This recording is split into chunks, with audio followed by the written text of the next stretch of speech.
In the name of God, the most compassionate, the most merciful.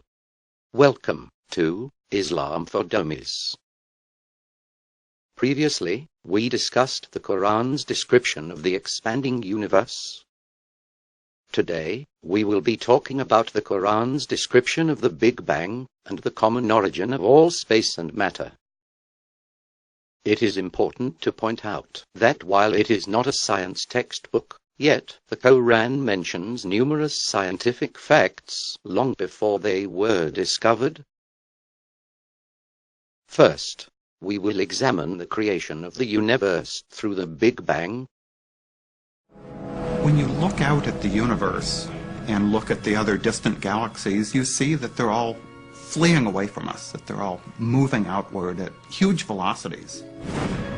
You extrapolate that all the way back, you see that one time, maybe 13 or 14 billion years ago, everything that there was must have been compressed into one inconceivably dense point. أولم ير الذين كفروا أن السماوات والأرض كانتا رتقا. Whatever the universe was at the very beginning, some 13.7 billion years ago, we think it was tiny, an infinitesimal nugget of space. And then something happened, triggering the most colossal explosion in history. أن السماوات والأرض كانتا رتقا ففتقناهما. It seems there was an explosion so huge that it created an entire universe. The Big Bang. No one knows what caused it, but we think that the Bang created space, time, and all the matter in the universe. In summary, this Quranic verse states two scientifically accurate facts about the creation of the universe through the Big Bang. Number 1, the common origin of all space and matter. The heavens and the earth were both joined. And number 2, the violent separation that created all the matter in the universe. Then we tore them apart. Second, we will examine the false claim that the common origin, stated in chapter 21 verse 30, is similar to the beliefs of other societies at that time. Let's listen to discuss Islam's false claim. That the heavens and the earth were one piece before we clove them asunder. It does, however, follow very precisely creation mythologies that were believed in at the time of Muhammad. Firstly, the most widely held belief at that time was the Greek view of an eternal universe. According to the Sumerians, the heavens had been separated from the earth. Secondly, regarding the Sumerians, their beliefs on the matter of cosmic creation must often be gleaned from wholly unrelated texts, because no direct texts exist. In any case, their gleaned beliefs were clearly unrelated to the Quran, in that the primal unformed mass of heaven and earth was given birth to by Nemu.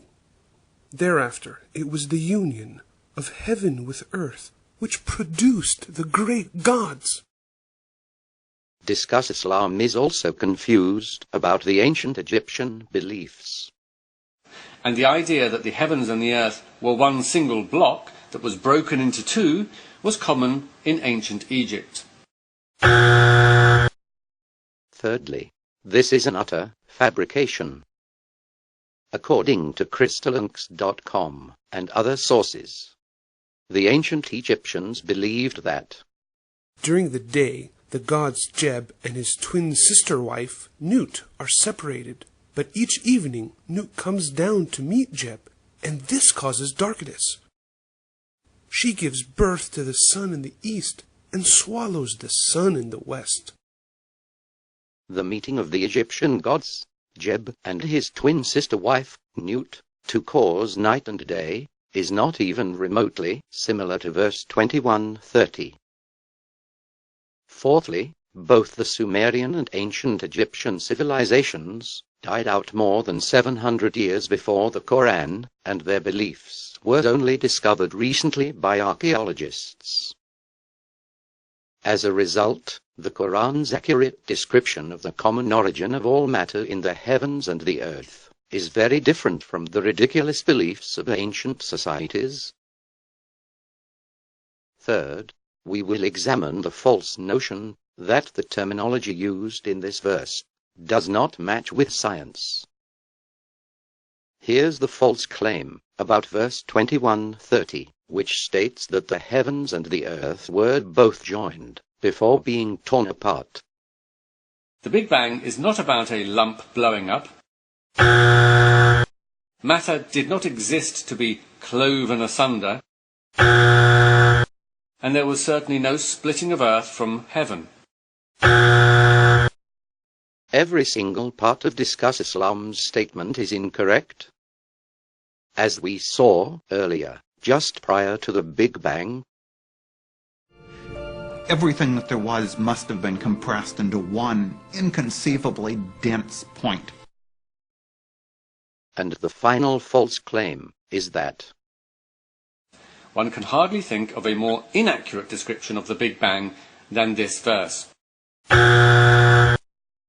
in fact, it is the term Big Bang that is inaccurate, while the verse is quite precise.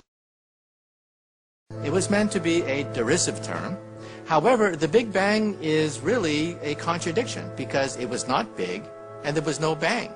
It wasn't big because we think that the universe started from a singularity of some sort, and there was no bang because there was no air to carry the vibrations. So a Big Bang is in some sense is a misnomer, but the name stuck. In contrast to the term Big Bang, the Quran's description is perfectly accurate to any rational person. Thinking where Muhammad came from, he was after all a Bedouin. I think it is almost impossible that he could have known about things like the common origin of the universe, because scientists have only found out within the last few years with very complicated and advanced technological methods that this is the case. And somebody who did not know something about nuclear physics 1400 years ago could not, I think, be in a position to find out from his own mind, for instance, that the earth and the heavens had the same origin. Having demonstrated the clear meaning of this verse, if one were to scrutinize further the Quran's literal translation, the word joined is actually stitched together, and the word door also applies to fabric. We already admitted that the Quran is not a science textbook. So is it fair to critique the Quran's terminology against the terminology used by Einstein?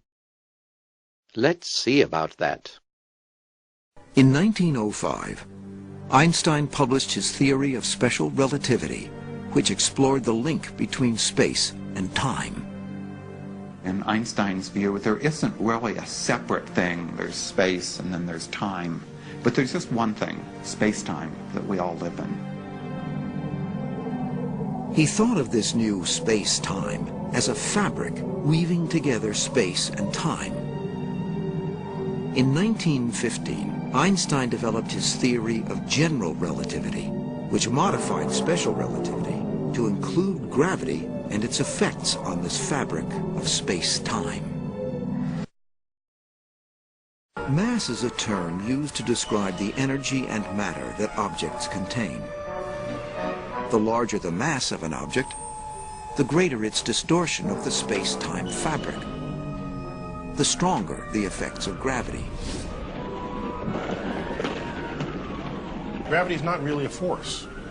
It's a fabric. It's a shape of space and time.